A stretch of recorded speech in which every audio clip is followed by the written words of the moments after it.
तो जब हम ब्लड कैंसर वर्ड यूज़ करते हैं तो usually we are dealing with श्वेत रक्त कोशिका यानी कि WBC। तो इस ब्लड कैंसर में हमारी जो श्वेत रक्त कोशिका है जो कि इन्फेक्शन फाइट करने के काम आती है, उसमें डिफेक्ट डेवलप हो जाता है। तो या आइदर वो WBCs जो हैं वो सही से बन नहीं पा रहे होते या बहुत ज़्यादा बन रहे होते हैं जितनी नीड नहीं है। तो अगर किसी भी इंसान को इस टाइप की कोई परेशानी होती है तो हम लोग उसको एक जनरल कॉमन लैंग्वेज में ब्लड कैंसर कहते हैं। ब्लड कैंसर भी कोई एक टर्म नहीं होता है, ब्लड कैंसर के भी कई सारे टाइप्स होते हैं। ये mostly ALL acute lymphoblastic leukaemia में सबसे कॉमन देखने को मिलता है, क्योंकि एक सब टाइप है ब्लड कैंसर। सेंसिटाइज करना है कि जो एक्यूट ल्यूकेमियास हैं वो इतने फास्ट बढ़ते हैं कि जब तक मरीज ये बात समझ पाता है, इस चीज को एब्जॉर्ब कर पाता है अपने माइंड में कि हमारे बच्चे को या हमारे नियर वन डियर वन को कैंसर है, तब तक मरीज बहुत सीरियस और सिक स्टेट में हो जाता है, तब्दील हो जाता है। And usually many of the patients can't even reach the hospital. Hi hello welcome, बहुत बहुत स्वागत है आपका आपके फेवरेट पॉडकास्ट शो में, एक्सपर्ट पॉडकास्ट में। और एक्सपर्ट पॉडकास्ट में आज हम बहुत ही सीरियस टॉपिक पर बात करेंगे, लेकिन आपको ईज़ फील होगा जब आप पॉडकास्ट पूरा देखेंगे। तो ये मैं दावे के साथ कह सकती हूँ। मैं हूँ आपकी होस्ट रफ़त और आज हम बात करने वाले हैं ब्लड कैंसर के बारे में। ब्लड कैंसर, ये शब्द सुनते ही ना सबसे पहला डर सिर्फ इस बात का नहीं होता है कि ये बहुत बड़ी बीमारी है, बल्कि इसके साथ बहुत सारे डर खींच के ले आता है कि इसके इलाज में कितना दर्द एक्सपीरियंस होता है, कितने दिनों तक हॉस्पिटल में स्टे करना पड़ता है, और साथ ही साथ क्या वो ट्रीटमेंट अवेलेबल हैं जो होने चाहिए या लिमिटेड ऑप्शंस हैं। वाकई में बहुत सारे डर लेकर आता है, लेकिन एक गुड न्यूज़ है, आज की रियलिटी से बिल्कुल अलग है। पिछले एक डिकेड में ना ब्लड कैंसर के ट्रीटमेंट में ज़बरदस्त ट्रांसफॉर्मेशन आया है।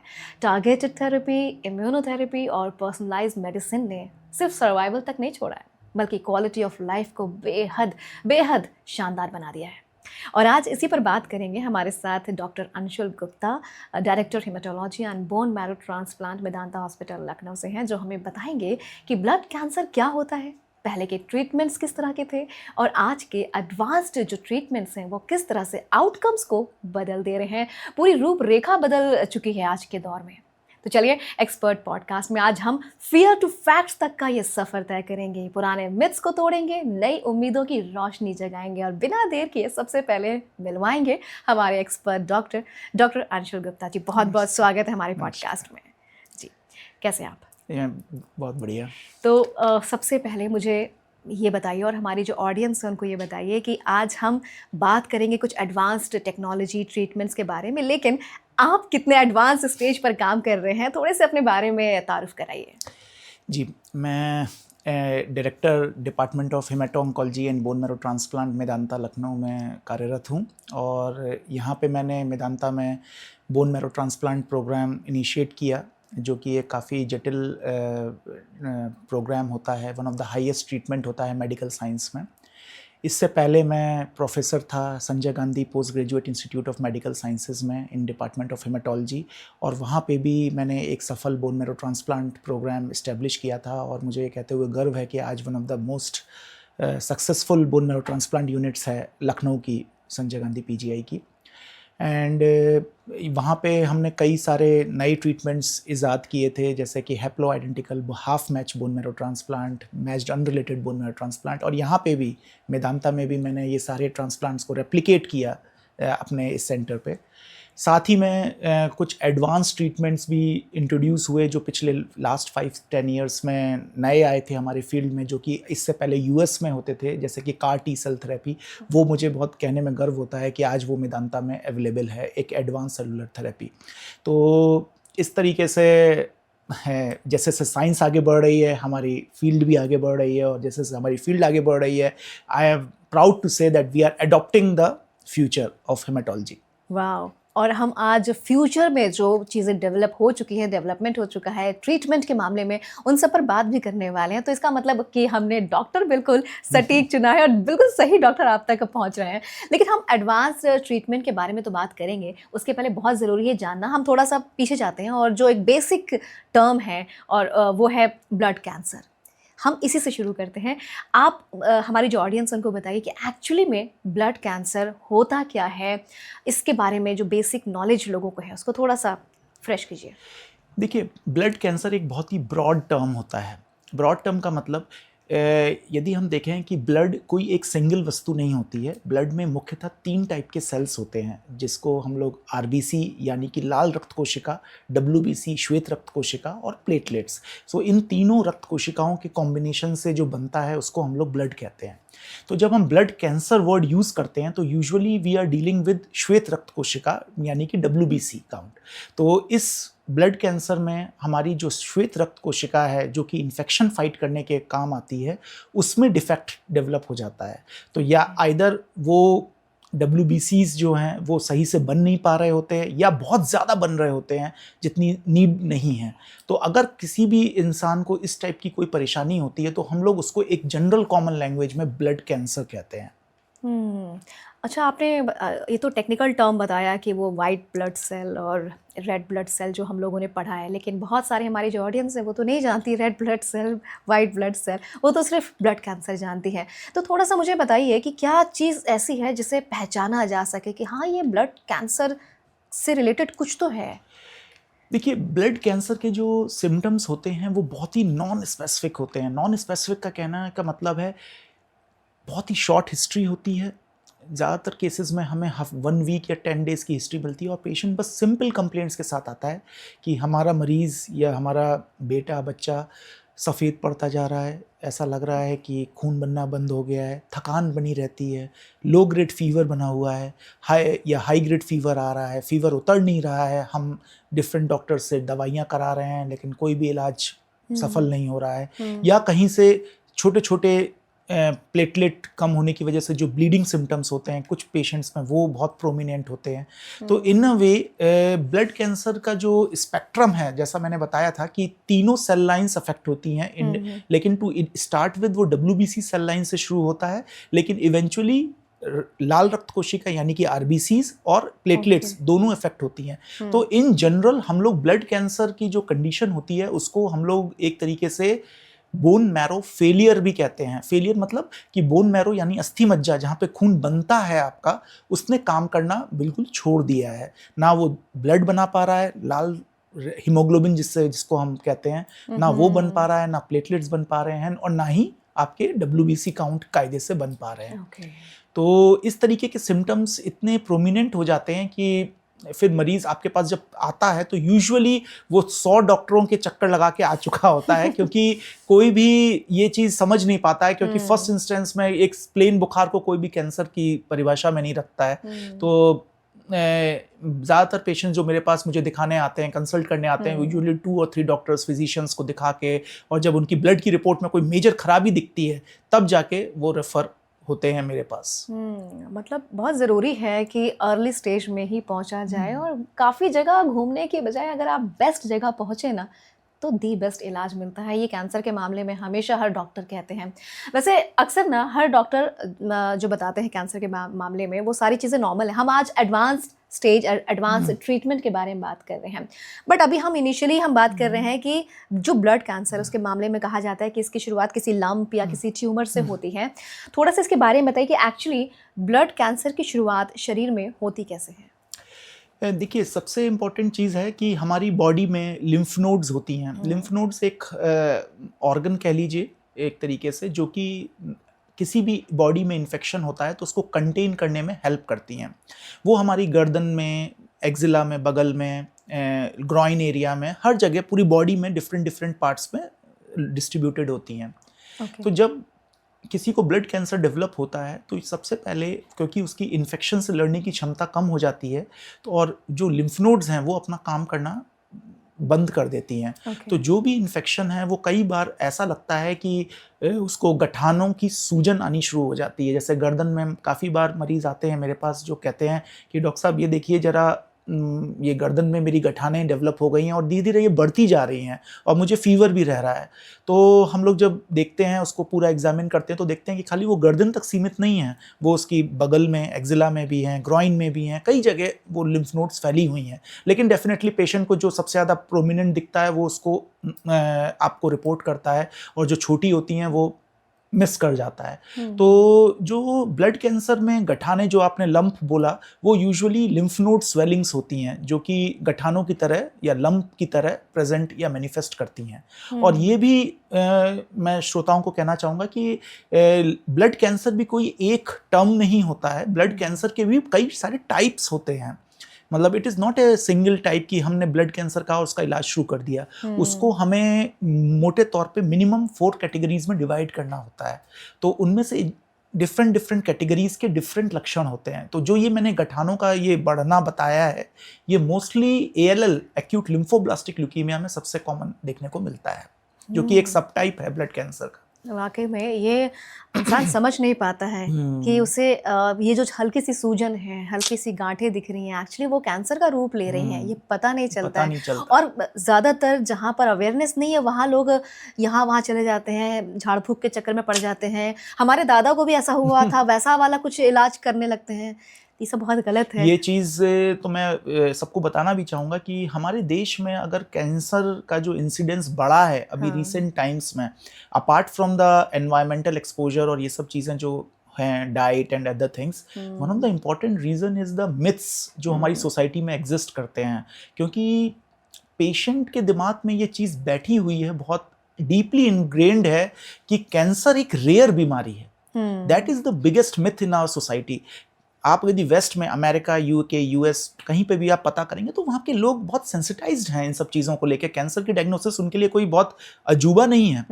तो ये मिथ जो ब्रेक करना बहुत ज़रूरी है हमारी सोसाइटी में कि it is not a rare disease, it is as common as probably next to heart attack. अगर आप देखें WHO के अभी आंकड़े रिलीज़ किए गए थे और WHO ने ये कहा है कि by 2035 cancer will overtake, the incidence of cancer will overtake the heart disease also. Can you imagine it? It is one of the most common ailment that a person is going to suffer in next 10 years. Oh my God. So it is really alarming situation. And इसलिए ये sensitization is the most important clue. And मैं ये नहीं कह रहा कि मरीज के लेवल पे ही या जनरल पॉपुलेशन के लेवल पे ये sensitization नहीं है। Even प्राइमरी केयर फिजिशियंस के लेवल पे भी इतना सेंसिटाइजेशन कैंसर को लेके आज की तारीख में नहीं है। ये अलार्मिंग सिचुएशन है वाकई में। ये तो और ये मैं अपने आंकड़े नहीं बोल रहा, WHO ने रिलीज किया है ये डेटा इन एंड ये थर्ड वर्ल्ड कंट्रीज, यानी कि जो डेवलपिंग कंट्रीज हैं उनमें ये चीज़ें काफ़ी कॉमन है। तो अगर ये 2035 तक आपने कहा है ये हो जाएगा ऐसा, तो अभी जो एडवांस्ड ट्रीटमेंट्स आ चुके हैं इसकी अवेयरनेस तो अभी से होनी चाहिए।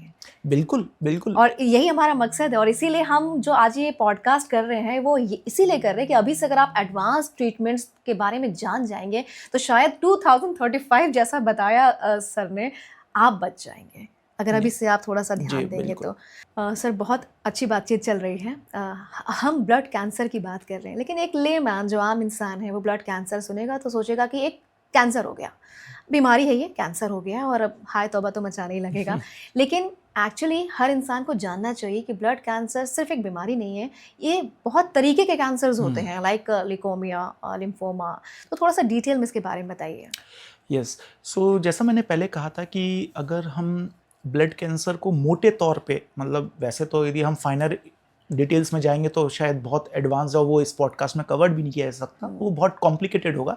लेकिन मोटे तौर पे अगर हम ब्लड कैंसर को डिवाइड करेंगे तो 2 किस्म के होते हैं। एक होते हैं एक्यूट कैंसर्स, एक्यूट ल्यूकीमियाज, जो कि तेज़ी से बढ़ते हैं, विच आर मेडिकल एमरजेंसीज। मतलब उसमें यह है कि आपको तुरंत डॉक्टर से संपर्क करना है क्योंकि वो फास्ट ग्रोइंग है, बहुत कम समय देंगे, मरीज़ की कंडीशन बहुत तेज़ी से गिरती है। और एक होते हैं chronic leukaemias. Chronic leukaemias means जो कि धीरे धीरे धीरे धीरे धीरे धीरे over the period of time बढ़ते हैं। तो जो मोस्ट इम्पॉर्टेंट है मेरा इस पॉडकास्ट पे जो आने का मेन पर्पज़ है वो ये सेंसिटाइज करना है कि जो एक्यूट ल्यूकीमियाज हैं वो इतने फास्ट बढ़ते हैं कि जब तक मरीज़ ये बात समझ पाता है इस चीज़ को एब्जॉर्ब कर पाता है अपने माइंड में कि हमारे बच्चे को या हमारे नियर वन डियर वन को कैंसर है, तब तक मरीज़ बहुत सीरियस और सिक स्टेट में हो जाता है, मतलब तब्दील हो जाता है, and usually many of the patients can't even reach the hospital. तो these acute leukemias में भी दो कैटेगरीज हैं, acute lymphoblastic leukaemia and acute myeloid leukaemia. तो ये दोनों ब्लड कैंसर बहुत तेज़ गति के होते हैं, एंड यूजुअली इसमें बहुत ही प्रॉम्प्ट हमें डिसीजन लेना होता है, डायग्नोसिस करनी होती है कि कहाँ ट्रीटमेंट लेना है, एंड इमीडिएट ट्रीटमेंट भी शुरू करना होता है, तभी हम आउटकम या अच्छे रिजल्ट्स दे पाते हैं। द मोमेंट जितना लेट होते चले जाते हैं हम इस बीमारी में, मरीज़ को बिकॉज ऑफ ये मैंने बताया था ना कि WBC काउंट का डिसऑर्डर होता है ब्लड कैंसर, तो ये श्वेत रक्त कोशिकाएं कुछ ना कुछ इन्फेक्शंस कॉज कर देती हैं हमारे ब्लड, निमोनिया या गैस्ट्रोएंटेराइटिस या कुछ भी सीरियस इन्फेक्शन, और वो इन्फेक्शंस बनते हैं कारण हमारे मरीज़ की मृत्यु का। तो ये एक इम्पॉर्टेंट मैसेज है जो मैं बताना चाहूँगा सभी श्रोताओं को कि ये चीज़ बहुत ज़रूरी है। और दूसरा एक और कैटेगरी होती है लिम्फोमास। लिम्फोमास मतलब गठानों के कैंसर, जो मैंने बताया था पहले कि गठाने लिम्फ नोड्स जो हमारे गर्दन में लम्प्स किस तरह प्रेजेंट करती हैं, तो उस गठानों के चक्कर में भी कई बार उन कैंसर्स को हम लोग लिम्फोमा कहते हैं। लेकिन लिम्फोमा भी एग्रेसिव होते हैं, बट एटलीस्ट थोड़ा सा टाइम देते हैं। लेकिन जो ब्लड कैंसर्स होते हैं, एक्यूट ल्यूकीमियाज होते हैं, they are very aggressive, they don't give you much time. Okay, आपने अभी बातचीत में जिक्र किया था बच्चे, मुझे सुनकर थोड़ा सा अजीब सा लगा, क्या ये कैंसर एक्यूट लेवल के बच्चों को भी होते हैं? जी बिल्कुल, ये बिल्कुल होते हैं। इनफैक्ट यदि हम अपने इंडियन कैंसर रजिस्ट्री के डेटा को एनालाइज करें, तो ये एस्टिमेटेड इंसिडेंस है कि हर साल हमारे देश में करीबन 80,000 to 1 लाख बच्चे डायग्नोस होते हैं कैंसर से, और उनमें से ऑलमोस्ट 80% कैंसर्स ब्लड कैंसर्स हैं। तो you can imagine the gravity of situation. और ये भी चीज़ मैं बहुत इम्पॉर्टेंट बताना चाहूँगा कि ये मैं एक कॉमन, मतलब मैं इस फील्ड में इतने सालों से हूँ, फॉर मोर देन 15 ईयर्स, तो मैंने कई बार देखा है कि जब मैं कोई मरीज़ मेरे पास आता है, खास स्पेशली कोई बच्चा आता है, और जब मैं उनके पेरेंट्स को ये न्यूज़ ब्रेक करता हूँ, तो इमीडिएट उनका रिस्पॉन्स मुझसे ये होता है कि डॉक्टर साहब क्या बात कर रहे हो सर, आप होश में हो? मतलब this is the reaction of the parents कि आप होश में हो, आप क्या बोल रहे हो, आपको ये मालूम है? तो मैंने कहा कि हाँ मैं होश में हूँ और मैं बिल्कुल सही बोल रहा हूँ। कहते हैं ब्लड कैंसर तो होता ही नहीं है बच्चों में, हमने तो कभी सुना नहीं है कैंसर होते हुए, कभी हमने तो देखा नहीं है, हमने तो ये सुना था कि बुजुर्गों में होती है ये बीमारी। आप कैसी बात कर रहे हो, हमारे इतने छोटे बच्चे को, 2 साल के बच्चे को कैसे हो सकता है, 4 साल के बच्चे को कैसे हो सकता है? इतना मुश्किल होता है उन पेरेंट्स को इस पॉइंट पे लाने में कि yes your child is suffering from cancer. ये एक्सेप्टेंस लाने में हमें 1 वीक लग जाता है। You can imagine the agony the parents go through and through the entire period. So definitely it's a difficult journey, difficult. कई बार दिल टूट जाता है ऐसे वीडियोस देखकर जहाँ छोटा बच्चा कैंसर से जूझ रहा है और उसके पेरेंट्स गुहार लगा रहे हैं कि हमारे बच्चे को इस लेवल का कैंसर है और मदद के लिए, तो हम ना हेल्पलेस फील करते हैं। थोड़ा सा ऐसे पेरेंट्स जो, मतलब ऐसे पेरेंट्स नहीं, हर एक पेरेंट को आप क्या कहना चाहेंगे अपने बच्चों की सेफ्टी के लिए, अर्ली स्टेज पर ही कुछ ध्यान देने के लिए? हाँ, कि कुछ डेंजर साइंस होते हैं, चाहे वो बच्चे हों चाहे एडल्ट्स हों, हमें नज़रअंदाज नहीं करना चाहिए। नॉर्मली मैं सारे लोगों को ये बताना चाहूँगा, कोई भी फीवर अगर 7 डेज से ज़्यादा परसिस्ट कर रहा है डिस्पाइट ट्रीटमेंट, तो उसको आप ऑर्डिनरी फीवर मत समझिए। It warrants thorough investigation. उसको किसी अच्छे सेंटर पे प्लीज़ कंसल्ट करिए। डोंट गो कि हम इस फलाने हकीम को, ज़र्रा को दिखा लेते हैं और हमारा बच्चा सही हो जाएगा, ये दवा कर लेते हैं, चलो ये आज हमारे पास टाइम नहीं है। प्लीज़ ऐसा मत करिए। कोई भी fever more than 7 days is a red flag. इसको हम इग्नोर नहीं कर सकते। कुछ मेजर कारण है, हो सकता है वो कैंसर ना निकले, लेकिन निकलने की संभावना होती है। ये एक इम्पॉर्टेंट चीज़ है। सेकंड, किसी भी तरीके का बच्चे का सफ़ेद पड़ना या किसी भी एडल्ट का सफ़ेद पड़ना, बिल्कुल मतलब थकान रहना, कुछ काम ना करने का मन करना, हर समय वज़न वेट लॉस होते चले जाना, मतलब एक अच्छा खासा यंग एडल्ट है और उसका पिछले 3 या 4 महीने में 10 किलो 15 किलो वेट लॉस हो रहा है, तो उसको ये मत सोचिए कि अरे वाह वो तो जिम जा रहा है इसलिए वेट लॉस कर रहा है।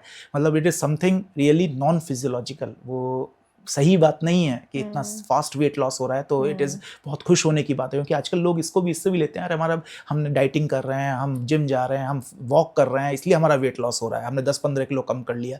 कई बार मेरे पास ऐसे भी पेशेंट्स आए हैं जिनको ये 2 महीने 3 महीने तक ये इसी उसमें रहे, खुश में, यूफोरिया में रहे इनफैक्ट, कि अरे मैं तो बहुत फिटनेस फ्रीक हूँ, मैं ये कर रहा हूँ, मैं वो कर रहा हूँ, सर हमने वेट कम कर लिया और हमें मालूम पड़ा कि गठान आ गई मेरी गर्दन में। मैंने कहा कि अरे यार ये तो लिम्फोमा का सिम्टम था, जिसको तुम वेट लॉस समझ रहे थे, that was primarily being governed bye आपकी बीमारी के चक्कर में हो रहा था, ना कि आपके लाइफ स्टाइल के चक्कर में हो रहा था जिसको आप। तो दीज आर ऑल मतलब कॉमन थिंग्स जो कि हमें कभी भी नज़रअंदाज नहीं करनी चाहिए। ये सब बहुत प्रैक्टिकल टिट्स एंड बिट्स हैं, कोई बहुत bolt out of blue signals नहीं होते हैं, रेड फ्लैग्स नहीं होते हैं, कॉमन सिम्टम्स होते हैं। लेकिन वही कॉमन सिम्टम्स जब नज़रअंदाज करें हम बहुत लंबे समय तक, तो दे give rise to these problems. Actually हम हमेशा ना जो हमारे पेरेंट्स, हमारे ग्रैंड पेरेंट्स ने जो चीज़ें बताई हम उसे फॉलो करते हैं। अच्छी बात है, फॉलो करना चाहिए, लेकिन जिस तरीके से दुनिया एडवांस हुई है वैसी बीमारियां भी बहुत एडवांस हुई हैं। लेकिन एक गुड न्यूज़ ये है कि हम आज ब्लड कैंसर की बात कर रहे हैं, तो इसको लेकर ट्रीटमेंट भी एडवांस हुए हैं। अभी तक माना जाता था कि कीमोथेरेपी एक अवेयरनेस के नाम पर अगर लोगों में था तो कीमोथेरेपी, किसी को भी ब्लड कैंसर के बारे में बताओ तो वो ये जानता था कि हाँ कीमोथेरेपी होती है। लेकिन हम आज बात कर रहे हैं एडवांस ट्रीटमेंट्स को लेकर, थोड़ा इसके बारे में बताइए। ऑन्कोलॉजी जो कैंसर का ट्रीटमेंट है, यदि मैं ये कहूँ कि अगर किसी भी ब्रांच में, मेडिकल स्पेशलिटी किसी भी ब्रांच में अगर एडवांसमेंट हुआ है लास्ट 10 ईयर्स में, तो अगर वो सबसे ज़्यादा एडवांसमेंट हुआ है दैट इज़ इन ऑन्कोलॉजी, मतलब कैंसर के इलाज में, चाहे वो विदेश हो चाहे हमारा देश हो। क्योंकि अब ज़माना आ गया है पर्सनलाइज्ड थेरेपी का। पर्सनलाइज्ड थेरेपी मतलब जस्ट लाइक इम्यूनोथेरेपी। इम्यूनोथेरेपी में क्या होता है कि हम कैंसर सेल्स के जो इम्यून एंटीजेंस होते हैं, एंटीजेंस को मैं कॉमन शब्दों में समझाना चाहूँ तो एक इस तरह से समझ लीजिए कि एक कैंसर सेल होता है, वो समझ लीजिए, इमेजिन, मैं एक बहुत ही कॉमन डिस्क्रिप्शन दे रहा हूँ for the audience to understand the whole analogy, कि हम एक पर्टिकुलर रंग के कपड़े पहने हुए हैं एंड हमें एक, सपोज मैं रेड कलर की शर्ट पहना हुआ हूँ और रेड कलर की शर्ट मेरा एक आइडेंटिफिकेशन मार्क है कैंसर होने का, है ना। तो जो हम दवा इजाद कर रहे हैं वो ये नहीं देख रही है कि वो किस टाइप का सेल है, वो ये देख रही है कि जो भी सेल रेड कलर की ड्रेस पहना हुआ है वो कैंसर सेल है। आप समझ रहे हैं? तो it is such A precise mechanism, और वो दवा उसी पे जाके अटैच हो रही है। और बाकी जो सराउंडिंग सेल्स हैं, मतलब ऐसा नहीं होता है कि जब कैंसर होता है कि बॉडी के सारे सेल्स में कैंसर हो गया, ऐसा कभी नहीं होता है। आपकी बॉडी में 10%, 15% सेल्स में ही कैंसर होता है, 20%, 25% सेल्स में, बाकी 75-80% सेल्स तो नॉर्मल ही हैं। तो अब जो ट्रीटमेंट आया है वो इतना प्रिसाइज आया है कि जो हम मेडिसिन देते हैं, इम्यूनोथेरेपी देते हैं, वो पर्टिकुलरली उन्हीं सेल्स को टारगेट करती है। तो इससे क्या एडवांटेज है कि जो कोलेट्रल डैमेज होता था वो काफ़ी कम हो गया है। अब जो एक ज़माने में हम सुनते थे ना, अरे कीमोथेरेपी हुई उससे तो उसकी ज़िंदगी और ख़राब हो गई, वो बिल्कुल उस स्केलेटन बन गया, उसका काला पड़ गया रंग, बाल झड़ गए, कुछ नहीं बचा। तो वो सब अब पूरा चेंज हो गया है पर्सपेक्टिव, मतलब that is completely changed and this is the beauty. अब जैसे फॉर एग्जांपल मैं एक एनालॉगी इसको और क्लियर करने के लिए वॉर से एनालॉग देता हूँ, क्योंकि आजकल लोग बहुत देखते रहते हैं न्यूज़ में। आज से अब से 5 साल पहले तक ड्रोन अटैक्स आप सुनते भी नहीं थे, and now it is one of the major warfare that is being used by most of the countries. अभी चाहे रशियन यूक्रेन वार हुआ हो, चाहे अभी ईरान वाला वॉर हुआ, everywhere the drone attacks are in the limelight. In fact India के पास भी अपनी एक मैकेनिज्म आ गया ड्रोन का exactly.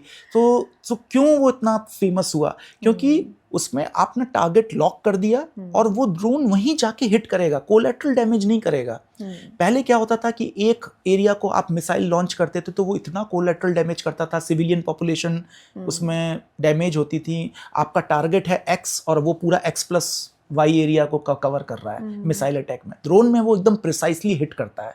So similar to that you can use that analogy to this cancer immunotherapy. So this is something real advancement in cancer. And most of the cancer, it's not about only blood cancer, blood cancer में तो है ही है, इस type की immunotherapy का बहुत advancement हो गया है. But apart from blood cancer, other cancers like lung cancer, breast cancer, other cancers also, the immunotherapy has come a big way in the treatment and management. यानी कि बॉडी में जहाँ प्रॉब्लम है एग्जैक्टली वहीं पे हिट वहीं पर hit करेगा ये वाला ट्रीटमेंट. मॉलिक्यूल. कितनी अच्छी बात है, कितना एडवांस ट्रीटमेंट आ चुका है. और हम अभी भी सोच रहे हैं कि कैंसर नाम सुनते ही डर रहे हैं कि यार वो हमारी बॉडी ख़राब कर देगा, कहाँ कहाँ और फैलेगा. एक मिथ ये भी है, मैं बात करना चाहूँगी कि अक्सर जब कैंसर ट्रीटमेंट की बात आती है तो लोग जो है ये बातें कहते हैं कि अरे ट्रीटमेंट मत कराना कैंसर का, वो कीमोथेरेपी हो तो जाती है लेकिन उसके बाद ना वो और फैलती है. आम भाषा में कहा जाता है अरे कीड़े होते हैं कैंसर के, वो कीड़े ना वहाँ तो जल जाते हैं और बाद में बाकी जगह फैल जाते हैं. ये एक आम भाषा में है. तो मुझे थोड़ा सा बताइए ना कि लोग उसकी वजह से होम्योपैथी या और दूसरे आयुर्वेदिक की तरफ भागने लगते हैं. थोड़ा सा इसके बारे में. सो जो कैंसर बीमारी है वो किसी संक्रमण से नहीं होती है, ये किस तरीके का इन्फेक्शन नहीं है. तो जैसा आपने कहा कि कोई कीटाणु है, वो कीड़े मर जाते हैं, ऐसा कुछ भी कैंसर में नहीं देखने को मिलता. ये एक इम्यून सिस्टम का ब्रेकडाउन है. हमारी बॉडी में जो सेल्स होते हैं वो मल्टीप्लाई होते हैं, वो नॉर्मली मल्टीप्लाई होते हैं क्योंकि हमारे बॉडी के रख रखाव के लिए मल्टीप्लिकेशन सेल्स का ज़रूरी है, क्योंकि एक नॉर्मल टर्नओवर होता है. लेकिन अगर सेल की जो प्रोग्रामिंग है वो इस तरीके से डिसरप्ट हो जाए कि वो मल्टीप्लाई बेइंतहा हुए जाए, मतलब उनमें अंकुश ना लगे, तो वो कैंसर को जन्म देती है. तो ये किसी तरीके का कोई फैलने वाली बीमारी नहीं है, किसी कीड़े से नहीं होती है. अब कीमोथेरेपी क्या करती है? कीमोथेरेपी क्या करती है, इस मल्टीप्लिकेशन पे अंकुश लगाती है. वो दवाइयाँ इस तरीके से डिज़ाइन की जाती हैं कि वो सेल वहीं पे मल्टीप्लाई होना रुक जाता है. और जब वो रुक जाता है तो डेफिनेटली हमें ट्रीटमेंट में रिस्पॉन्स दिखना शुरू हो जाता है. और इस कीमोथेरेपी का ये नहीं होता है कि जितने टाइम हम दे रहे हैं उतने टाइम तक उसका असर रहेगा, उसके बाद फिर वो डाई डाउन हो जाएगा, असर ख़त्म हो जाएगा. ऐसा बिल्कुल भी नहीं होता. ये पुराने ज़माने में, आज से 50 साल पहले के कॉन्सेप्ट्स थे जब ये ऐसा हुआ करता था. अब जो कैंसर की मेडिसिन्स आ रही हैं, जैसा मैंने अभी बताया कि इम्यूनोथेरेपी ड्रग्स बहुत आ गई हैं, टारगेटेड थेरेपीज़ आ गई हैं, तो इसमें ऐसा नहीं देखने को मिलता है. इनके इफ़ेक्ट लॉन्ग लास्टिंग होते हैं. लॉन्ग लास्टिंग मतलब मेरे कितने कैंसर पेशेंट्स हैं जो लॉन्ग टर्म सर्वाइवर्स हैं. आई स्टिल रिमेंबर, मैंने जो अपना यंगेस्ट पेशेंट ट्रीट किया था 2 ईयर्स की एज पे, उसको ब्लड कैंसर डायग्नोस हुआ था. उसका ट्रीटमेंट किया, आई वॉज एट SGPGI, और उसके बाद आज वो अभी कुछ दिन पहले मेरी OPD में मिलने आया. He has cleared the NEET exam, मतलब he wanted to become a doctor. तो he just came banged into my OPD door. तो मैं पहले तो पहचान भी नहीं पाया, because it's been a long time I treated that child. And when he came to my OPD room and कि सर आप पहचाने मुझे, मैं एक्स हूँ. तो मैंने बोला अरे तुम इतने बड़े हो गए. कह रहा है कि सर उससे भी बड़ा सरप्राइज़ ये है कि मैं MBBS में सेलेक्ट हो गया. तो दिस वाज समथिंग रियली. सो यही सब चीज़ों को मैं बताना चाहता हूँ कि चीज़ें बहुत बदल गई हैं. अब जिस मरीज़ ने ये चीज़ें खुद एक्सपीरियंस की हैं, डेफिनेटली पेशेंट सपोर्ट ग्रुप्स आजकल बहुत सारे हैं जो कि लोगों का हौसला बढ़ाते हैं, लेकिन ये सारे मिथ्स भी बहुत एग्जिस्ट करते हैं हमारी सोसाइटी में, जो कि पेशेंट्स कनेक्ट नहीं हो पाते और गलत रास्ते पे चल पड़ते हैं. एग्जैक्टली मुझे अच्छा लगा कि हम आज डॉक्टर अंशुल गुप्ता जी से बात कर रहे हैं एक्सपर्ट पॉडकास्ट में, जिन्होंने ऐसे कितने एक्सपीरियंसेस देखे हैं और एडवांस ट्रीटमेंट्स किए हैं और लोगों को सिर्फ सर्वाइवल मोड पे नहीं छोड़ा है, बल्कि उन्हें बेटर क्वालिटी लाइफ दी. और एग्जांपल दिया आपने कि वो बच्चा जो 2 साल का था आज वो MBBS में सेलेक्ट हो गया है. Inspired from you I think. Well, और भी बहुत सारे सवाल हैं. सर, एक क्वेश्चन है कि अक्सर लोग इस बात से डरते हैं कि ब्लड कैंसर का जब ट्रीटमेंट होगा तो बहुत दर्द होगा. क्या ये सही है, पहली चीज़? और दूसरी चीज़, अगर ऐसा पहले था तो क्यों था, अगर था तो? देखिए, कैंसर, ब्लड कैंसर के ट्रीटमेंट में दर्द नहीं होता है. इनफैक्ट ब्लड कैंसर की वजह से बहुत दर्द होता है. You have to understand this analogy. अगर आप देखोगे कि अगर कोई मरीज़ है जिसका ब्लड कैंसर डायग्नोस हुआ हो और वो ट्रीटमेंट ना कराए, इमेजिन करिए कि उसने कोई ट्रीटमेंट नहीं कराया, ना कोई कीमोथेरेपी कराई, ना कोई इम्यूनोथेरेपी कराई, कुछ नहीं कराया। तो अगर उस ऐसे मरीज से आप अगर मिलेंगे ना और उससे पूछेंगे कि तुम्हारी बेटा कंप्लेंट क्या है, तो वो सबसे पहले छूटते ही कहेगा कि दर्द, मेरा पेन खत्म कर दो। You understand? तो ब्लड कैंसर क्यों, और ये पेन क्यों होता है? क्योंकि हमारी जो बोन मैरो है, अस्थि मज्जा है, जहाँ पे ब्लड बनता है, वहाँ पे जब वो पूरा कैंसर से इन्फिल्ट्रेट हो जाता है तो वो बोन पेन्स को जन्म देता है। बहुत सीवियर पेन होता है, इतना सीवियर पेन कि आदमी ना सो पाता है, ना जग पाता है, ना उठ पाता है, ना बैठ पाता है, मतलब constantly it's an agonising pain. जब हम ट्रीटमेंट शुरू करते हैं तो आप सरप्राइज होंगे ये सुन के कि जब हम ट्रीटमेंट शुरू करते हैं तो मरीज़ उल्टा कहता है मुझसे कि सर, मैं पिछले 20 दिन से सोया नहीं था, जब से मेरा ये ट्रीटमेंट शुरू हुआ है आज मैं पहली रात सो पाया हूँ, दर्द में इतना रिलीफ है मेरे, मतलब मेरी दुनिया बदल गई। बाकी मेरे ब्लड की रिपोर्ट्स चाहे जो आए, लेकिन at least I am now relieved of my pain. तो अब लोग इसको, मतलब यही मैं आपको कह रहा हूँ कितने मिथ्स सोसाइटी में चलते हैं। तो लोगों ने क्या सोचा कि पेन, ये आधी बात तो सुन ली कि कैंसर में पेन होता है, उन्होंने कैंसर और पेन को तो जोड़ लिया, लेकिन उसको कीमोथेरेपी से जोड़ा रेदर देन उसको कैंसर से जोड़ने की बजाय। तो पेन जो होता है वो कैंसर से होता है, कीमोथेरेपी से कभी पेन नहीं होता। किसी भी, कोई भी कीमोथेरेपी दवा से कभी पेन नहीं हुआ है। इनफैक्ट कीमोथेरेपी दवा देने के बाद अगर आप किसी भी कैंसर सर्वाइवर से पूछेंगे कि क्या तुमको कीमोथेरेपी के बाद पेन हुआ था, तो वो मना करेगा। लेकिन हाँ, यदि आप उससे किसी भी ब्लड कैंसर सर्वाइवर से पूछेंगे कि क्या तुमको कीमोथेरेपी करवाने से पहले पेन होता था तो वो ज़रूर कहेगा कि हाँ यार, बहुत ज़्यादा, मैं उठ भी नहीं पाता था बेड से, मैं बाथरूम टॉयलेट तक भी नहीं जा पाता था, ये मेरी स्थिति थी। तो ये मिथ है सोसाइटी में जो कि बहुत इंपॉर्टेंट है ब्रेक करना। ओके, सो आपने बहुत ही शानदार बात बताई और मैं कहूँगी एक मिथ को तोड़ दिया है। इनफैक्ट मुझे भी आज पता चला और मैं अपने लोगों को ज़रूर बताऊँगी कि कैंसर के ट्रीटमेंट से दर्द नहीं होता है, बल्कि कैंसर दर्द लेकर आता है, लेकिन इसके लिए बहुत सारी ट्रीटमेंट्स अवेलेबल हैं। अब हम ट्रीटमेंट्स पर थोड़ा आते हैं। हमने कुछ टर्म्स सुने हैं लाइक टारगेटेड थेरेपी, इम्यूनोथेरेपी, तो इसके बारे में थोड़ा सा डिटेल में बताइए, कितने एडवांस ट्रीटमेंट्स हैं ये? सो इम्यूनोथेरेपी, जैसा कि मैंने पहले बताया था कि एक बहुत ही टारगेटेड, जैसे मैंने एनालॉजी भी दी थी ड्रोन अटैक से, तो इट्स जस्ट लाइक दैट कि हम एक कैंसर सेल के किसी मार्कर को से अटैच करते हैं, उस मॉलिक्यूल को डेवलप करते हैं और वो मॉलिक्यूल डायरेक्टली उसी कैंसर सेल को जाके हिट करता है और साइड में कोलेटरल डैमेज नहीं करता है। तो इसके लिए कई दवाइयाँ मौजूद हैं अब, जिसको हम लोग मोनोक्लोनल एंटीबॉडीज़ कहते हैं अपनी मेडिकल टर्मिनोलॉजीज़ में। मोनोक्लोनल मतलब जो एंटीबॉडीज़ किसी पर्टिकुलर टारगेट के अगेंस्ट में बनाई गई हैं। अब इसमें डिफरेंट टाइप के मॉलिक्यूल्स हैं, कई सारी एंटीबॉडीज़ होती हैं, डिफरेंट टाइप के ब्लड कैंसर में डिफरेंट टाइप के मतलब मॉलिक्यूल्स यूज़ किए जाते हैं। लेकिन जो अभी एक बहुत ही स्पेसिफिक थेरेपी आई है, that is something revolutionary, and वो है कार टी सेल थेरेपी। सो ये एक ऐसी, मतलब आई शुड से कि एक वो इन्वेंशन ऑफ द सेंचुरी है वो, एक तरीके से car T cell therapy. CAR T cell therapy. तो CAR T cell therapy is something कि साइंटिस्ट ने इसमें बहुत ही दिमाग लगाया और बहुत ही एक अच्छी चीज़, उन्होंने ये देखा कि हमारी बॉडी के अंदर एक नेचुरल वे में कैंसर सर्वेलेंस प्रोग्राम एक्टिवेटेड रहता है कि हम तो कई सारे टॉक्सिक एक्सपोजर्स, एनवायरमेंटल एक्सपोजर्स, बहुत सारी चीज़ों से एक्सपोज रहते हैं जो कि कार्सिनोजेनिक होती हैं। फॉर एग्जाम्पल, अब पॉल्यूशन की बात हो रही है, इतना पॉल्यूशन फैला हुआ है पूरे शहर में, दिल्ली में, हर जगह we are inhaling all the pollutants. तो ऐसा तो है नहीं कि सबको उस पॉल्यूशन से कैंसर डेवलप हो रहा है, लेकिन एक पर्टिकुलर फ्रैक्शन होगा जिससे 1 या 2% पेशेंट्स हैं जिनको कैंसर डेवलप भी हो जाएगा उस जहरीली गैसेस को इनहेल करते करते लंग कैंसर हो जाएगा, क्योंकि उनकी बॉडी अलग है। हाँ, तो बाकी लोगों को क्यों नहीं हुआ? बाकी लोगों को क्यों नहीं हुआ? बिकॉज उनके अंदर एक कैंसर सर्वेलेंस एक बाय डिफॉल्ट चल रहा होता है बॉडी में, और वो कैंसर सर्वेलेंस प्रोग्राम आपको कैंसर से प्रिवेंट करता है। ये मतलब गॉड का एक दिया हुआ गिफ्ट है हमारी बॉडी को।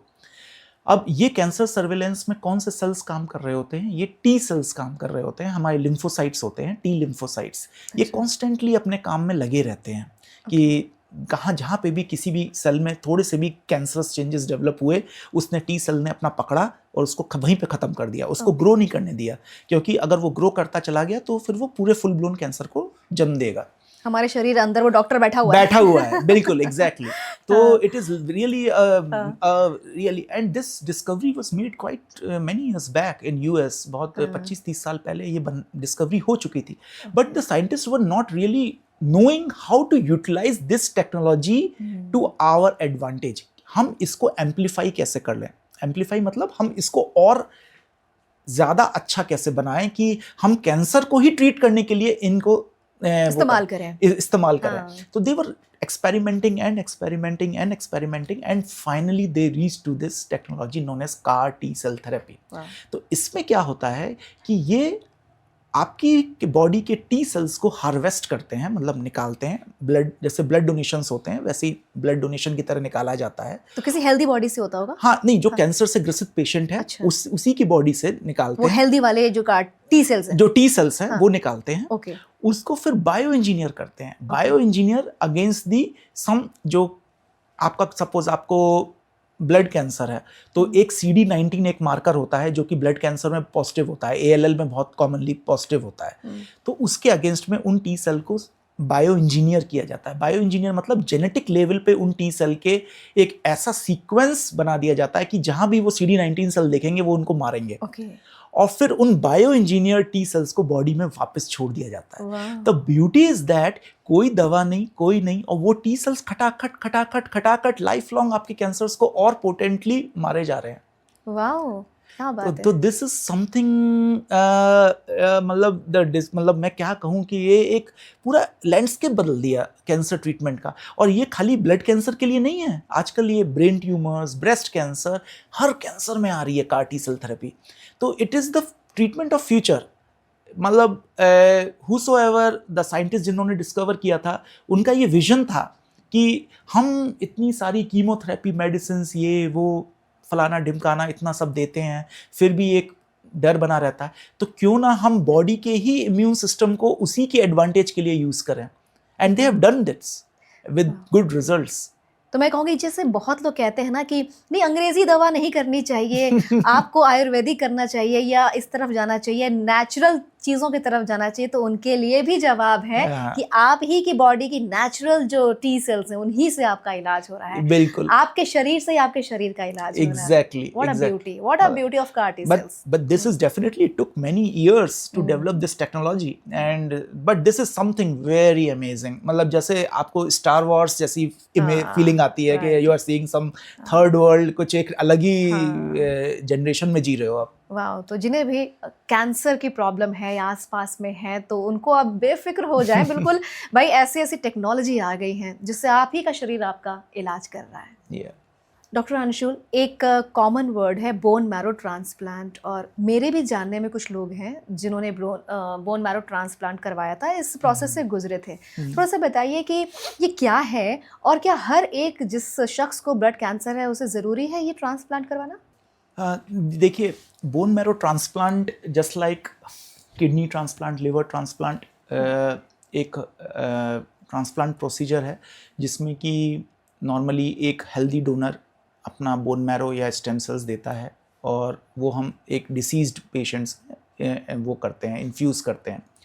बट पहले मैं एक इस चीज़ पे आता हूँ कि बोन मैरो ट्रांसप्लांट होता क्या है एक्चुअली, मतलब व्हाट इज़ द अंडरस्टैंडिंग क्या है कॉमन पब्लिक में, फिर मैं इंडिकेशन पे आऊँगा कि हर ब्लड कैंसर पे ये ज़रूरत है कि नहीं। तो बोन मैरो ट्रांसप्लांट किसी तरीके का ऑपरेशन या सर्जरी नहीं है। पहली चीज़ इम्पॉर्टेंट ये है कि ये एक बहुत ही मतलब कहना चाहिए कि बहुत ही सेफ़ प्रोसीजर है इन टर्म्स ऑफ कि डोनर को ऑलमोस्ट 0% रिस्क है। यदि आप लिवर ट्रांसप्लांट देखें, किडनी ट्रांसप्लांट देखें, तो उसमें डोनर को ऑपरेशन से गुजरना पड़ता है, उसकी एक किडनी या लिवर को रिसेक्ट करना पड़ता है, फिर रेसिपिएंट में, मतलब जो मरीज़ है उसके हम लोग इम्प्लांट करते हैं। इसमें बोन मैरो ट्रांसप्लांट में पेशेंट डोनर को किसी भी सर्जरी से नहीं गुजरना पड़ता। आजकल बहुत अच्छी एडवांस टेक्निक्स आ गई हैं, कुछ मशीन्स ऐसी आ गई हैं जिससे हम बहुत इजीली बॉडी के स्टेम सेल्स को हार्वेस्ट कर लेते हैं, मतलब एक्सट्रैक्ट कर लेते हैं। तो पेशेंट आराम से टीवी देखता रहता है और 3-4 घंटे में वो पूरा प्रोसीजर संपन्न हो जाता है। तो दिस प्रोसीजर इज़ पर से for the donor perspective it's very safe. आज तक मैंने शायद किसी ने भी शायद डोनर की डेथ होते हुए या कोई एडवर्स इवेंट होते हुए सुना नहीं होगा बोन मैरो ट्रांसप्लांट को लेके। मैं सॉलिड ऑर्गन को देखूंगा तो मे बी ऐसे केस रिपोर्ट्स होंगी लिवर और किडनी में, बट बोन मैरो में ऐसा कभी डोनर को कुछ नहीं हुआ। तो डोनर के लिए बहुत ही सेफ प्रोसीजर है। अब आते हैं रेसिपिएंट पे। तो रेसिपिएंट पे जब हम डोनर से हमने स्टेम सेल हार्वेस्ट कर लिए तो हम कुछ हैवी मेडिसिन देके यही स्टेम सेल्स को बॉडी में दोबारा वापस डाल देते हैं। तो इन स्टेम सेल्स का फंक्शन क्या होता है कि ये बेसिकली जब बॉडी में जाते हैं, पेशेंट की बॉडी में या रेसिपिएंट की बॉडी में, तो वहाँ पे जाके डिवाइड होना शुरू हो जाते हैं। और कुछ सेल्स इस स्टेम सेल्स, क्यों मैं स्टेम सेल्स वर्ड यूज़ कर रहा हूँ, क्योंकि ये स्टेम सेल्स हैं तो ये किसी भी लीनिएज में कन्वर्ट हो सकते हैं। ये लाल रक्त कोशिका भी बना सकते हैं, ये वाइट रक्त कोशिका भी बना सकते हैं, और ये प्लेटलेट्स भी बना सकते हैं। इनमें प्लास्टिसिटी है, इसलिए उनको स्टेम सेल्स कहा जाता है। तो जब हम ये स्टेम सेल्स को उनकी बॉडी में डाल देते हैं तो धीरे धीरे, जैसे एक बीज को आप खेत में या घर में बोते हो तो पहले उसमें से एक छोटी सी पौध निकलती है, फिर वो थोड़ा बड़ा होता है, फिर थोड़ा बहुत, फिर पूरा प्लांट की तरह रूप ले लेता है।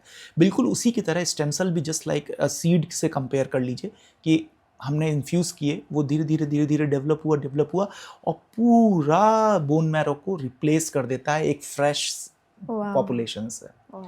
तो जो बोन मैरो पूरा डिसीज्ड था वो पूरा रिप्लेस हो गया एक अच्छी हेल्दी मैरो से। तो it is the beauty of this procedure. लेकिन डेफिनेटली इट इज़, ये मैंने बहुत ही सिंप्लीफाइड लैंग्वेज में समझाया है। It is not as simple as what we see, but एक कॉमन, एक बहुत ही लेमैन के लिए अगर मैं कहूँ तो ये एक प्रोसीजर इस तरीके से ही वर्क करता है। अब जहाँ तक बात आती है कि ये क्या हर ब्लड कैंसर में ज़रूरत होता है, तो आंसर इज़ नो। ये अगर आप नॉर्मली अगर 10 ब्लड कैंसर के मरीज़ डायग्नोस हो रहे हैं तो ये खाली 30% पेशेंट्स में ही हमें बोन मैरो ट्रांसप्लांट की ज़रूरत पड़ती है। 7 पेशेंट्स को हम दवाइयों से, कीमोथेरेपी से, टारगेटेड थेरेपी से क्योर कर सकते हैं। खाली 30% पेशेंट्स, 1/3 ऑफ द पेशेंट्स को ही फाइनली बोन मैरो ट्रांसप्लांट करना पड़ता है। वो भी तब जब वो रिलैप्स हो जाए, मतलब बीमारी वापस आ जाए इलाज के बाद, या फिर उनकी बीमारी इतनी एग्रेसिव हो कि नॉर्मल दवाइयों से वो रिस्पॉन्ड ना कर रही हो। तो ऐसा नहीं है कि हमें बोन मैरो ट्रांसप्लांट हर एक केस में करना पड़ता है। अच्छा, 2 क्वेश्चन मेरे मन में आए ये सुनकर कि पहला तो ये कि क्या बोन मैरो ट्रांसप्लांट, जैसे हम सुनते हैं ना कि मैं किसी का आई डोनेशन करते हुए हम सुनते हैं, किसी को सुनते हैं कि अपने बॉडी का ऑर्गन कोई भी डोनेट कर सकता है, लेकिन जब बोन मैरो ट्रांसप्लांटेशन की बात आती है तो एक क्वेश्चन दिमाग में आया कि क्या कोई भी डोनर बन सकता है बोन मैरो ट्रांसप्लांटेशन में? बिल्कुल बिल्कुल, ये बहुत ही अच्छा सवाल है। एक्चुअली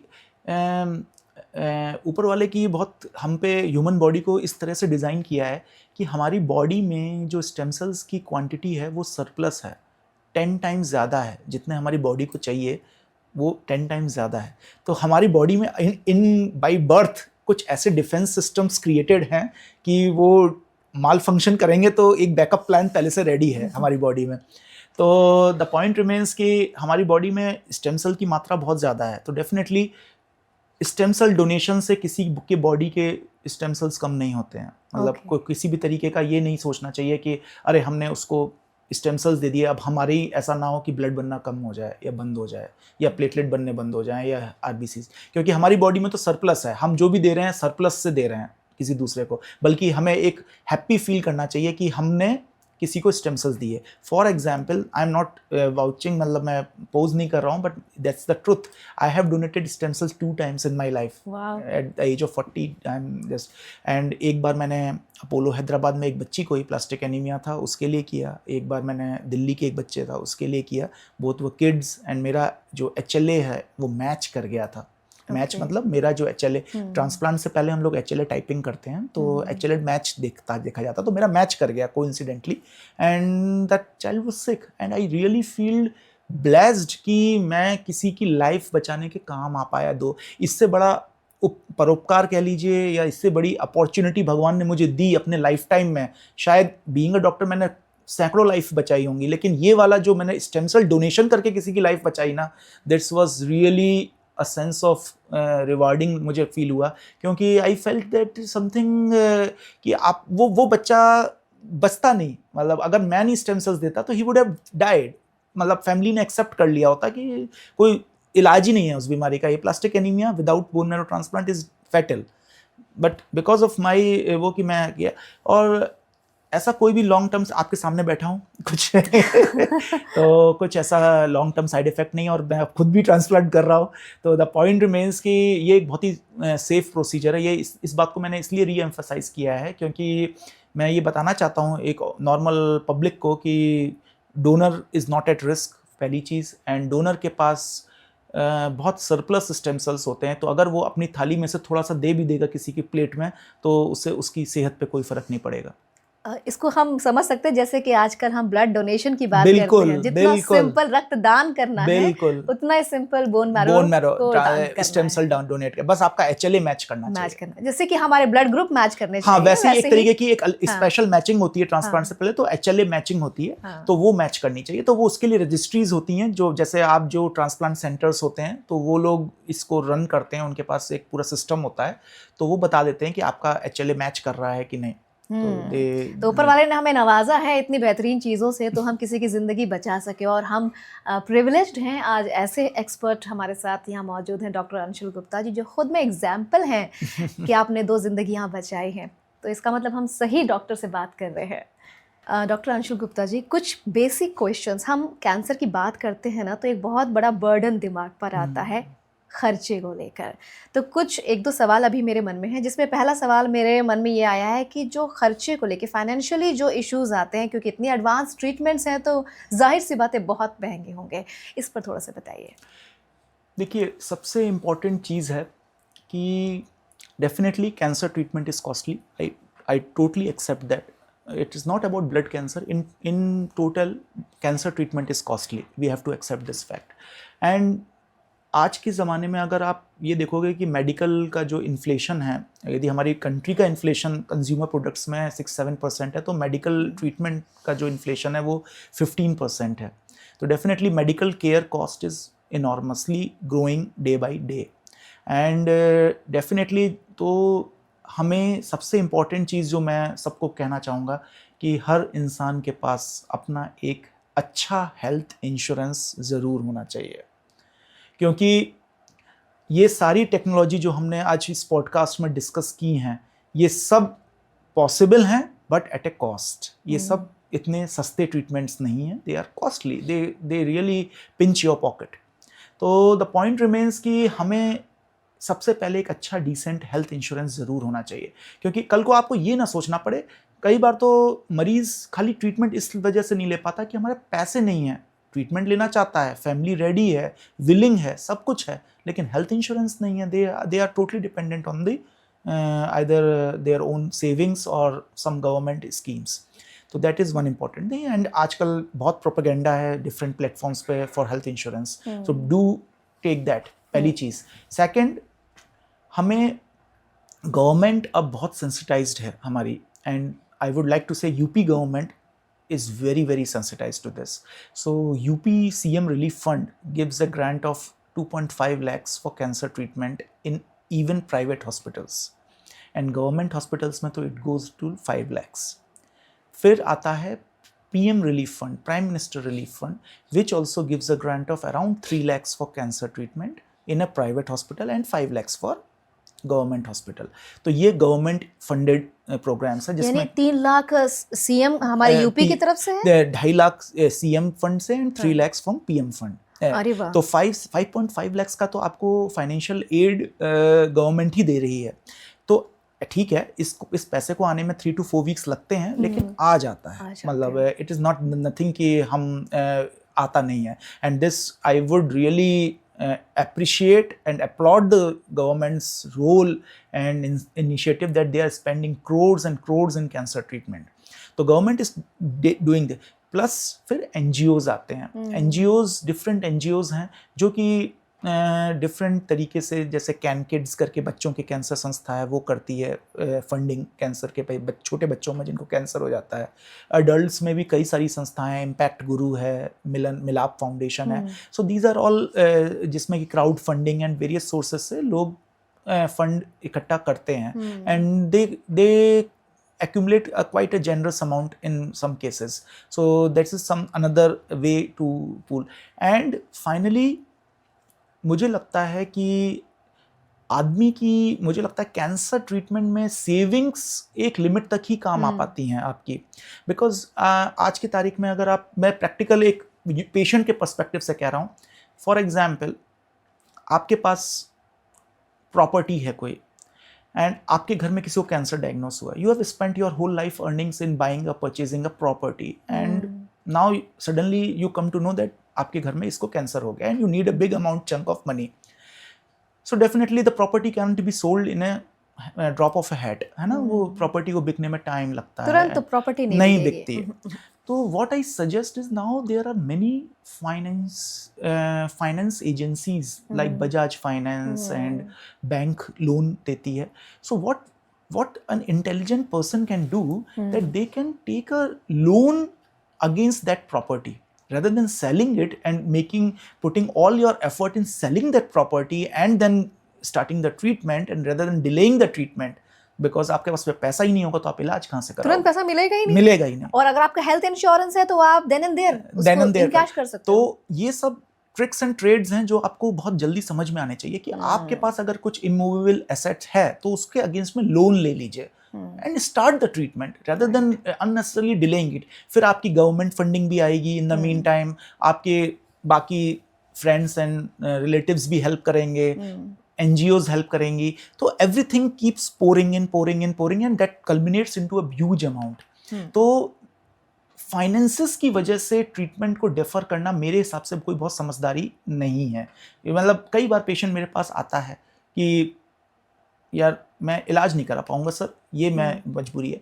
मैंने उससे ये कहता हूँ कि यार देख, तुम्हारे पास ठीक है, मैं एक्सेप्ट कर रहा हूँ कि you are from a middle class, you don't have money, but तुम ये कह के हिम्मत हार जाना कि मैं इलाज नहीं कराऊंगा और अपनी डेस्टिनी पे छोड़ देना, ये सही नहीं है.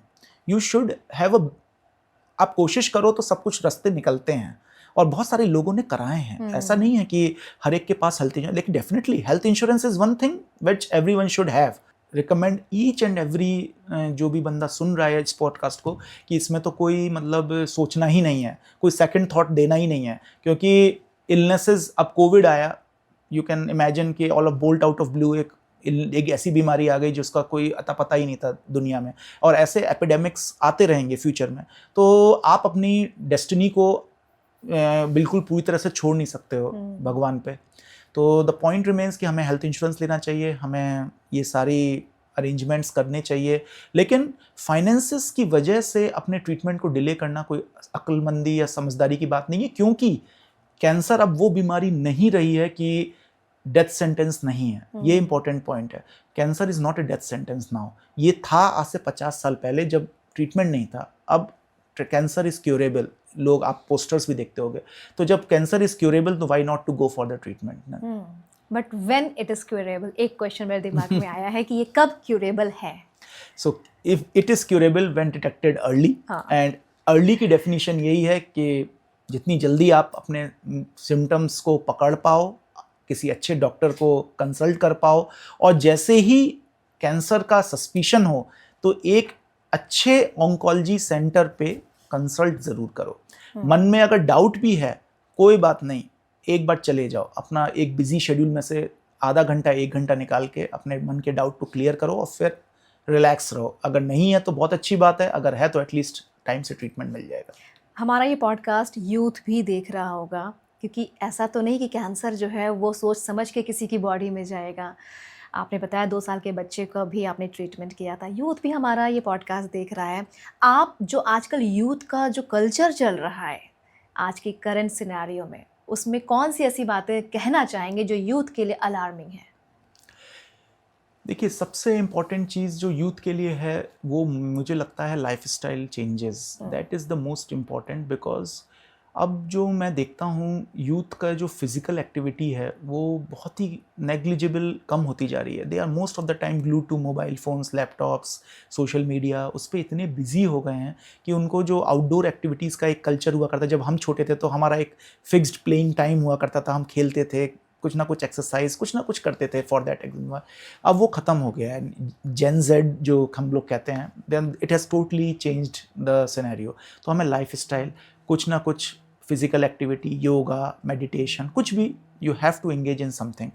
फिर जंक फूड्स, फूड हैबिट्स आपकी कैंसर को बहुत गवर्न करती हैं, तो you have to take a healthy food items, जैसे कि नॉन फास्ट फूड्स जो होते हैं उनको ज़्यादा प्रमोट करना है।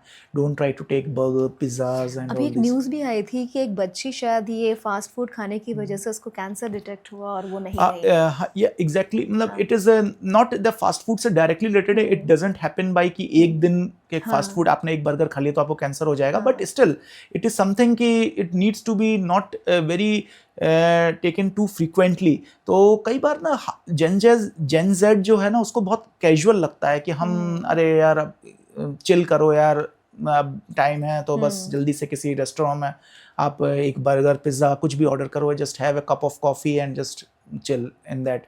तो ये life style has really made it impact. And फिर तीसरा हमारा एनवायरमेंटल एक्सपोजर है। अब एनवायरमेंटल एक्सपोजर को हम एक लिमिट से ज़्यादा बियॉन्ड नहीं बदल सकते हैं। अब पोल्यूशन है तो है, वाटर, सेफ ड्रिंकिंग वाटर नहीं मिल पा रहा है तो नहीं मिल पा रहा है, मतलब you can always make efforts to do that, but you don't have a good control over those things. अब आप किसी मेट्रो में रह रहे हो तो you are bound to have those exposures जिसको आप अवॉइड नहीं कर सकते। पॉपुलेशन इज एवर ग्रोइंग, तो things are really, infrastructure development हुए जा रहा है, पोल्यूशन बढ़ता जा रहा है, तो उन चीज़ों पे तो हमारा कंट्रोल नहीं है, बट जिन चीज़ों पे हमारा कंट्रोल है एटलीस्ट उनको तो हम कंट्रोल करें। मैं एक बोल्ड क्वेश्चन पूछने जा रही हूँ क्योंकि हमारी यूथ देख रही है और वो बहुत ही अलग ही दुनिया में जी रही है, जेन ज़ी।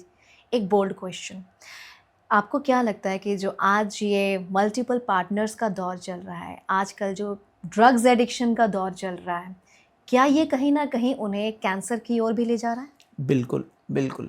सो आपको ये बताने का बहुत इम्पॉर्टेंट मैसेज है कि जो multiple partners, live in relationships, ये सब जो हो रही हैं, कहीं ना कहीं एक उस समय तो इस यूथ को हाई मिलता है चीज़ों को करने के बाद, लेकिन I have my self seen over these many years, because as you all know that many of the viral illnesses are transmittable through these routes. In fact, one of those is HIV, which is बहुत important है। drugs, जो drug abusers होते हैं उनमें बहुत commonly देखने को मिलती है। And many of these HIV positive patients are finally diagnosed with cancer, क्योंकि उनका इम्यून सिस्टम पूरा चरमरा जाता है इस बीमारी की वजह से। और बहुत सारे, मैंने बहुत पेशेंट्स ट्रीट किए हैं with lymphomas, and you won't be surprised, I have treated so many good reputed individuals जो अपने जॉब में हैं, but they were really pulled away by these bad habits, and later on they were detected to have be HIV positive and then finally developed a cancer. तो HIV का treatment तो करा लिया, लेकिन इम्यून सिस्टम तो चला गया ना उस बंदे का। अब इम्यून सिस्टम चला गया तो कैंसर का रिस्क तो बढ़ ही गया। You cannot prevent that. दवाइयाँ एक लिमिट तक ही कंट्रोल कर पाती हैं। फिर जब कैंसर डायग्नोस होता है तो जस्ट फिर उनके पास बस अफसोस के सिवा कुछ नहीं रह जाता। वो अपने हर एक दिन, हर एक लम्हा जो उन्होंने उस मस्ती को, जिसको उनको बहुत हाई मिल रहा था कि अरे मैं ये कर रहा हूँ, मैं तो मतलब एक वो बन गया हूँ, एक मैचो जिसको कहते हैं, एक है कि अरे आई एम डूइंग दिस।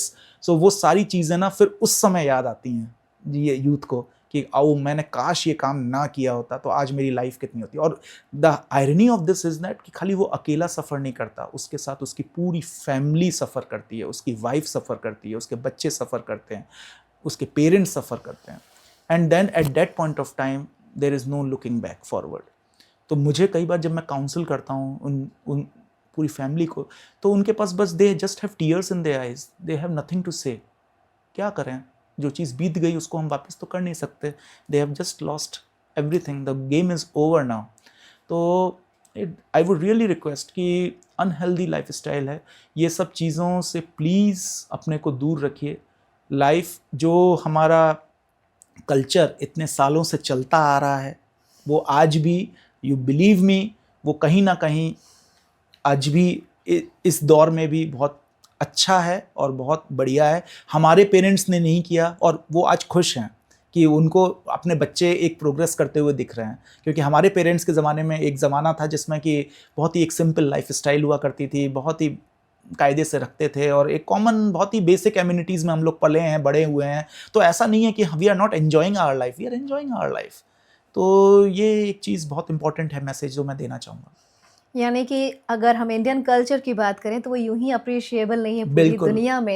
ये जितनी बड़ी बीमारियां आई हैं ना, ये बाहर से हवा के साथ आई एग्जैक्टली हैं, क्योंकि हमारे इंडियन कल्चर को हवा लग गई है। बिल्कुल। तो ये इस तरह की बीमारियां भी आ रही हैं। तो हमारे इंडियन कल्चर को अडॉप्ट करिए, बहुत ही अच्छा साफ सुथरा कल्चर है। हमने एडवांस ट्रीटमेंट की बात की है, और जो टारगेटेड थेरेपीज़ हैं, पर्सनलाइज्ड मेडिसिन है, इम्यूनोथेरेपी की बात की है। ये आज 2026 में हम बात कर रहे हैं। आने वाले 5-10 साल में आप कहाँ देखते हैं एडवांस ट्रीटमेंट को?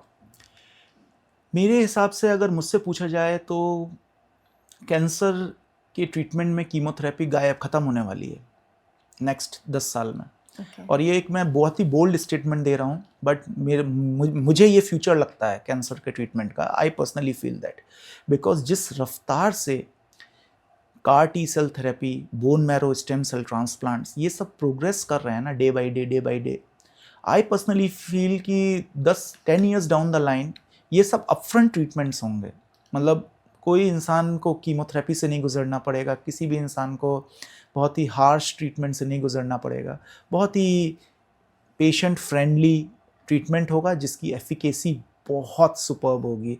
And probably cancer will be a chronic disease, it will not, it just like जैसे डायबिटीज़, हाइपरटेंशन है ना आज की तारीख में, एक क्रॉनिक डिसीज़ बन के रह गई हैं, तो कैंसर भी वैसी डिसीज़ बन के रह जाएगी।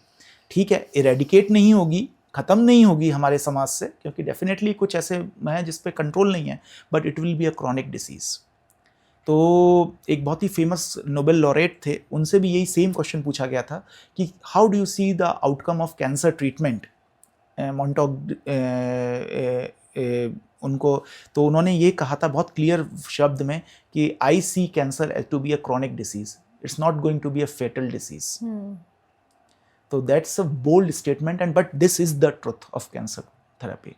लाइक जैसे आज डायबिटीज की प्रॉब्लम है, बीपी की प्रॉब्लम लोग है, जीते रहते हैं, लोग अपनी जी रहे हैं, बेटर क्वालिटी जी रहे हैं, जितना ध्यान दे रहे हैं अपनी सारी चीज़ों पर, Exactly. जितना एक्सपर्ट्स की सलाह ले रहे हैं, जितने अच्छे ऐसे पॉडकास्ट को फॉलो कर रहे हैं एक्सपर्ट्स के, उतना बेटर लाइफ अपनी बना पा रहे हैं। यानी कि अब सर्वाइवल मोड खत्म हो चुका है। ब्लड कैंसर की अगर हम बात करें, अब बेटर क्वालिटी लाइफ लोग जी सकते Exactly. हैं अगर वो अवेयर हैं तो। और हमारी यही कोशिश थी आज इस पॉडकास्ट के ज़रिए डॉक्टर अंशुल गुप्ता जी को बुलाने का मकसद यही था कि आप अवेयर हो जाए कि कहाँ पहुँच चुका है एडवांस ट्रीटमेंट। अब वो कीमोथेरेपी तक सीमित नहीं है, बल्कि हमारे पास इम्यूनोथेरेपी है, टारगेटेड थेरेपी है, मेडिसिन जो स्पेशली पर्सनलाइज्ड आ चुकी हैं, और आपका शरीर खुद आपको सही कर रहा है। कार्टी सेल्स की आपने बात की, और साथ ही साथ मैं तारीफ़ करूंगी हमारे एक्सपर्ट की कि सिर्फ वो बात नहीं कर रहे हैं, उन्होंने 2 जिंदगियां बचाई हैं अपने ही बोन मैरो ट्रांसप्लांट के साथ। तो बहुत खुशी हुई।